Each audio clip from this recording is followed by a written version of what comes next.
Grange Hall in Templeton on 9 Hubbardston Road, featuring all of the almost completed projects as we're going along. We're finally done the upstairs, and it's ready to start introducing all of the displays that we've been holding on to for some of them 70, 80 years. Behind me is the Civil War frames that we finally have in their permanent location, and soon to have the marble tablets that are engraved with the names of the soldiers that died in the Civil War from Templeton. And those used to be displayed at the GAR Hall in East Templeton. So it's nice to bring them all back together again. The frames were hiding in a barn on Henshaw Road, Ralph Henshaw's barn, and he let me know one day that the barn is falling down and we have to get rid of those frames. And when I uncovered them, I realized they were the Civil War memorial frames.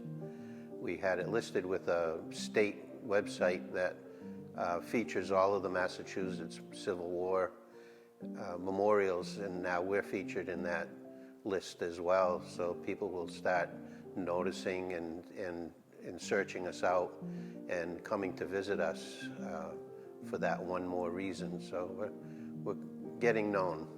It's really interesting. We got the building in 1991, and there were small projects here and there. It started out with the sill work and the outside siding and the roof. Senator Brewer and Ann Goby came together and gave us some money to do the roof over 15 years ago. And at least we had the place protected from the elements, but there was so much more to do. If we kept that pace up, it probably would have taken us another 20 years to complete. So with COVID, the federal government and state and local grants were making it easier for people to get funding. So I applied for grants in every way I could, and we got both federal, state, local, and then even private grants from groups and organizations that have money and want to share with nonprofits. So combined in 2022 and 2023, we raised just under $300,000, which gave us the money and the manpower to come in and just get things done.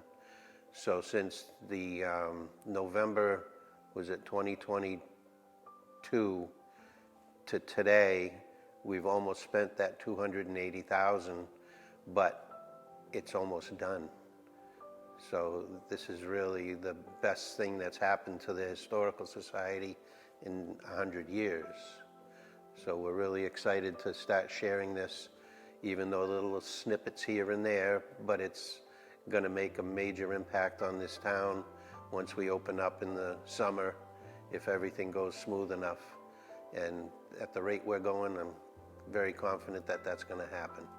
Front part of the building was a smaller, narrow building, and it was used as John Boynton's tin shop. He started about 1820 and made quite a name for himself. He had 20, 30 different wagons going around town with all the tinware that they had, and they'd sell even out of town. They'd travel all over.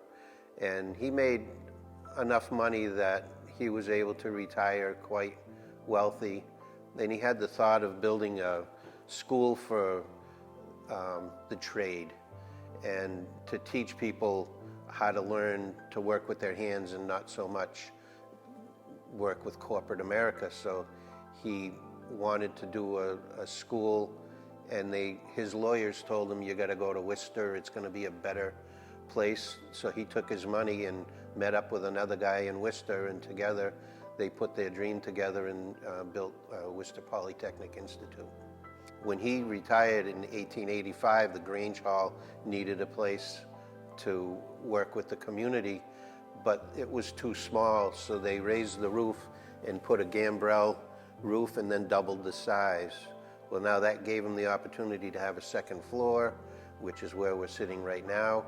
They had a stage, so they can put on plays and presentations and shows, but they were here mostly for the community. So they had functions for the Boy Scouts and the Mr. and Mrs. Clubs and whoever wanted to have an event. I don't know how they did it, but they had huge events here with music and fun. And a lot of the adults and the senior citizens in this town now remember coming here as kids and playing behind the stage and running around and hiding in the little cubbies here and there. And they come up here now to see the Grange, and they're just almost in tears. It's such a nice memory for them, but it's also heartwarming to see that it's saved and it's going to be used like that again. So we're very excited to share that with the town. Behind me is the most, I think, meaningful is the Civil War memorial frames. We'll turn around and show you the church window, which is everybody's favorite. When they come in here, they just melt and their jaw drops and they just can't believe how beautiful it is, and thank God it was saved all these 70, I'm guessing, years ago, and moved 5 or 6 different times from Baldwinville back to Templeton Center to somebody's garage and finally here. So the window is I think going to be the biggest jaw dropper when people come in. My favorite, because I'm a watchmaker and now a clock maker, I do a lot of church clocks up in the towers, and we saved the Baptist church tower clock from Baldwinville on Elm Street before Dunkin' Donuts came in, and I insisted that it comes to the museum because it was purchased by the people in this town and it doesn't belong to the church. They can't sell it. So we were fortunate enough to convince the church to let us take it, and that was it was a 6-month project just to restore it because it was full of rust. So I had it in my house up in my woodworking shop for 6 months and stripped it down and cleaned it with the help of Don Irving from Data Guide Cable and Gary Merritt, who worked there. And that's going to be a nice big story, and that'll be sitting over on the left side of this room. And then on the right side, we have the oldest tower clock in the United States that will be running. There are others that are older, but they're not working. And this one was saved by a Don Lothrop, Vermont, who I befriended because of my tower clock passion. And I actually went up and visited him while he was restoring this clock. And he put it all back together and brought it back to the Ipswich church. But they didn't like it there. They said it was in the way, and they couldn't find anybody to take it. Nobody wanted it. And I got wind of this from the National Association of Watch and Clock Makers Facebook page or website. And so I contacted the people in charge and asked them where this clock is going. And they said, oh, it's all taken apart and it's in the cellar. So I made a campaign to bring it to Templeton because of our other associations with clocks and tower clocks and tall clocks. And they agreed, and it's been here for maybe 6 years. We have pieces coming in almost every month, and it's interesting stuff. It just doesn't stop. So this is going to be, and has been, the catalyst for a lot of new donations and a lot of new artifacts that are just sitting in people's closets, and they need to be brought out, they need to be found. And if anybody finds pictures of upstairs at the GAR Hall, we want to see what it looked like up there. There were so many events, and we haven't found any pictures of what those Civil War frames looked like when they were there in the hall, which is a shame. But I think we recreated them quite well by putting in that painting on each one of them with the eagles. So I think that's going to make everybody very happy when they see them and when they're all done. We could literally go on for days. There are so many interesting pieces here that That's going to be the best part about opening those doors, is letting people come in, and then they can start going from station to station where there's displays of very, very unusual artifacts. I don't think I could count them. I include different groups of people for every project. Some of them are the same people, and you don't want to burn them out, you know? So the frames, I had at least 20 people helping me. Some moving it from Henshaw's into storage, some moving it through the wall to get it up here, others resting it on the stage. We made some feet for it. As you can see, they have feet which they have never had. I don't know how they were set up at the Grange, at the Grange Hall. So another group helped make that a reality, and then, so I get different groups. The window held some new help that never came here before. My goal with getting others involved, and so many involved, is, like I said, one, you don't want them to burn out. Two, they get to say they helped do that. They have a part of this, and they're going to bring their friends, their family, and just beam with pride to say, I helped raise that window, or I helped save this frame, and I helped pull it through here. And I remember coming here when it was 20 below zero, and we could barely feel our fingers, but we got it done, you know? So it has to be over 100 that helped us. So we're blessed that we have that many volunteers that are willing at a phone call to be here, and I could call them up for Tuesday night and say, I need 12 people here, and they'll show up. So that's the best part of this whole organization, is that we have so many people that want to get involved, and whether it's just doing emails or doing posters or doing something simple at home, there's so many different people helping that they all feel a part of it, that they made a difference. And it's so important, especially in a volunteer organization, because I'm not paying these people to do anything, you know? And I keep telling everybody, I'm the luckiest one here, and I'm not burnt out. I get the fortitude to stay with it and have that passion to continue. But I get to do and be part of every one of these projects. And that's, to me, it's amazing. I get my kids involved, I get my family involved, but I can call my friend down the street who I see shoveling his driveway, and I say, hey, you want to help me with the Grange tomorrow night? And he's like, sure.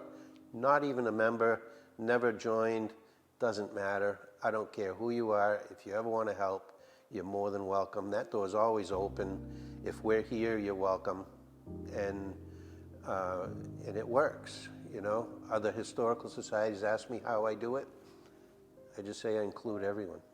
You know, you just can't go wrong when you let people, and it's not working them hard, it's working them fun. You know, it's something that you'll never do again in your lifetime, and nobody in your neighborhood ever did anything like this. So that's the cool part about this. We get a cool historical society. I think we can do what the Grange used to do with the musical events. We obviously have historic preservation presentations that we can talk about.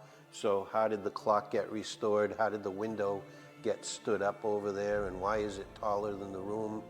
All of these have a story, and a big story, you know. We could spend time just on each one of them. So we've got a cache of presentations that we can do. We did our first presentation here before we did any restoration work. The ceiling panels were falling down. I said, look around. I said, there's 65 people in this room, and that hasn't happened since 1960. And that was the beginning, and that was still almost, it's got to be 10 years ago that we did that, and the place was a mess, but everybody just thoroughly enjoyed it. So to get them back and to do things like that again, and even if it is just a little one-man band playing a guitar, and people can walk around the building and see what's exciting and what's old. That's what's going to happen here on a regular basis. We'll still have our Tuesday nights, so you're more than welcome to come down. Again, it's free. We don't charge to come in. We can definitely host Cabin Fever here. Yeah, that's going to be the most exciting one, because we can come in and set it up on Tuesday night or Saturday afternoon before the event, and then when the event starts, we don't have to tear it down and rush out and get everything put away at 4 o'clock like we do when we're using a hall. It's our place. We can stay as long as we want. So people can come in and set up, and they can leave it for the summer. And so those that can't make it during the February date that we select, we can say, well, come in March, come in April. And some of the displays will still be there. So we're very excited to host Cabin Fever, and I think it'll double in its size, because now we can utilize upstairs and downstairs. So that's going to be a big event. That's going to be one of our favorites, as long as we can get our parking situation under control, which is the main problem. But if we can overcome all these problems that we've had in such short time, I'm very confident that we're going to figure out a way to get a nice parking situation, and then people will be able to access it easier. I joined the Historical Society in 1991. Had no idea they had this hall. It wasn't spoken of. It was never talked about at the meetings. A few years later, I was told I got to bring something down to the Grange. So we came over here, and it was just a mess of everything stored on top of each other. You'll see pictures downstairs. That's kind of the way it was. And you'll see the clutter here, but that's organized clutter. You know, we stack those pews so that they're on top of each other and they're safe, and we need the space to do our restoration work. So it's always been just a storage hall. And when Ann Goby came up to me and asked if we needed money for the roof, we obviously said yes. And then she got that done, and it kind of started from there, and it just had to be a major plan. But we were always stuck because we didn't have the funding, and that's a major killer. And if you have a Cabin Fever and a Motorpalooza and a Haunted Walk, you're gonna make $2,000 or $3,000. What are you gonna fix? You know, the Civil War frames cost over $2,500. We probably got that, if not more, into the window. So we'd have this one project every 2 years. It doesn't make a difference, you know. But when you get grant money all of a sudden made available to you, easy enough for a guy like me to be able to obtain it, I never thought I'd be able to do it, because you need grant writers, you need people that specialize. They made the process easier.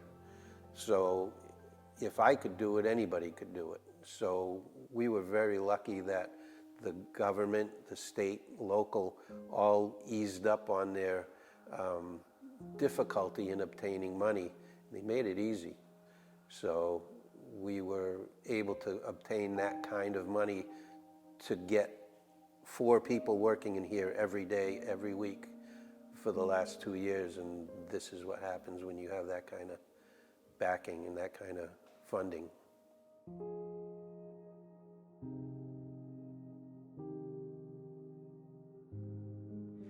Welcome once again to the Narragansett Historical Society. It's my pleasure to present the stained glass window that we've been in storage. We have actually had possession of it since 2004, where we moved it from the parsonage to the kitchen downstairs. And then in 2012, we came up with a plan to go through the wall and get it up here because it was too big to go up the stairs. So now, 19 years later, we have a dozen people showed up today to help us come up with a plan to lift it and everybody pulled their weight and did a fantastic job. It was a little hairy in the middle. We were kind of hanging at the 3/4 of the way point, but then we figured it out, and with everybody's suggestions, it went very smooth. So this is our window. It was from the Trinitarian Church in memory of Moses Richardson's mother, Lucy, who died in 1875. The company was a Boston company that made it for Moses, and it's probably around 1903 when they made this. Moses was instrumental in building the Templeton Inn, so he had a lot of funding available to him, so he decided to make this nice stained glass window. So now it's here, it's lit. We added extra lights. We raised the ceiling because it's actually taller than the ceiling here. The Grange Hall is only 14 feet tall, and the window itself was 14.6. So it was, and then we've got a wooden frame as well that goes around it. So it's going to be 15 feet tall when we're done. So we peaked the ceiling and raised it up and added extra lights to enhance it. So I can't wait for all of you to come down and see it. We're always here on Tuesday nights, so if you see our trucks out front, you're more than welcome to stop down and take a look. We have a lot of curiosity and neighbors coming in who see us here working. We've been doing a strong, steady flow of work since November last year. So we're one solid year into it, and we're almost done. We're almost completing downstairs. The bathrooms are done, the handicap ramp, and we have a plan to put in a lift to get everybody up to the second floor who's mobility challenged. So hope to see you here, and you're welcome anytime. This is always free. There's no charge to come down and check it out. And even when we're open on a Tuesday night or on a Saturday afternoon, those visits are free as well.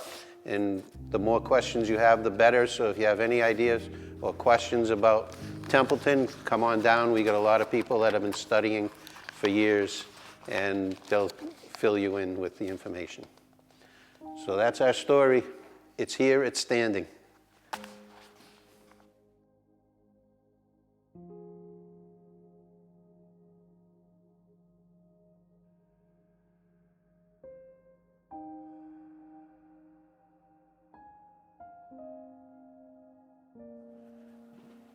You'll see the makings of the new kitchen. Build the kitchen any way we want. We have stoves and refrigerators and sinks and new flooring. We'll have a serving counter, so we'll be able to, offer catered foods and parties and events. It's just going to be a great addition to what we weren't able to do in the past, so this is definitely going to be a huge plus. The Templeton Inn model that Charles Burpee made has been on display basically right where it sits with all the pieces on the wall, and we're going to bring that upstairs, and we actually had to cut a door, which would be good for flow, that we needed a second door there, but it's also an advantage because this is too big to get through the door. We had to take it through the window when we delivered it. So now we have a way to get it out and up the stairs, and so this will have its own little corner upstairs, and everybody will get a chance to enjoy it and see what the Templeton Inn looked like. And then under here, this is just all of the artifacts that have been dropped off, whether it's from the Grange Hall, the GAR Hall, the Adams Printing is there, the fire department, the hose reel, and the fire department's cabinets. So everything is here that needs to be displayed or set up. So this is the final stage of our restoration, is to finish the walls, which we just did. And now we're going to be able to organize all of this, set up the tables, set up displays against the wall, and then continue to create something that's going to be exciting for people when they come here for the first time. About 15 years ago, if I walked around town and said Narragansett Historical Society, nobody knew where it was or that it was a museum in Templeton. And I'd have to explain where it is and how to get there. We're doing so much that people are now saying, what's the Narragansett Historical Society doing next? So we're on the map. And before, they didn't even know how to find us. They didn't know we had a building over there. Never mind, they didn't know about the Grange. So now, with the work that we're doing here, everybody knows about the Grange, so it's making headway, and that's how it works. So, and when you go outside, you'll have to check the sign, because we finally have a sign on the building to show people that we are the Narragansett Historical Society. But it was those events that kicked it off. You have to do something that's fun, and you have to do something that includes everyone.